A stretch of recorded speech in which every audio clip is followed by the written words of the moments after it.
Hi everyone. Today I'm talking about the principle of progression and the principle of regression. Simply said, the principle of progression says that if you buy a home in an area where the other homes are way more valuable, the value of your home will go up.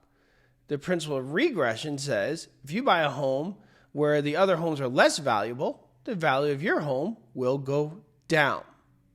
It goes to that old saying, location, location, location, location. You would rather buy a lesser home in a nicer area if you want to make money. Now, obviously, for living, you want to get the nicest home you can get because you got to live there, and that's a different story. But for investment purposes, you always want to be surrounded by more valuable properties. It's kind of like when you were a kid at school. You are who you hang out with, right? If you hang out with good people, you're probably a good person. If you're hanging out with not so great people, value goes down. You got to pick and choose who you surround yourself with wisely. The famous story that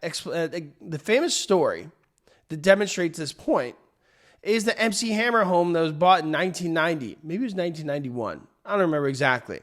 MC Hammer was at the height of his career, and he bought a huge mansion in Fremont, California, valued around $20 million. Those homes in Fremont are not generally around $20 million.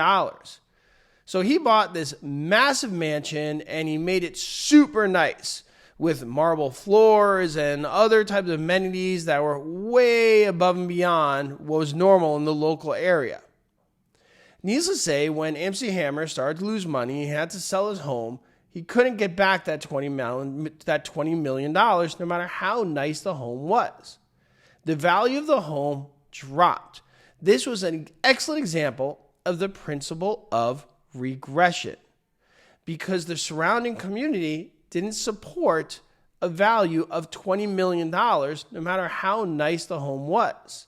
So what he did is he bought a home in that area, made it incredibly nice, but unfortunately, the area dictates more of the value than the property itself. And that's what the principle of regression and principle of progression is all about. The understanding that your area will dictate the value much more than your property itself. Obviously, the property has an effect on the value, but never take for granted the community you're in. Thanks, Joe from PrepAgent. Talk to you soon. Bye.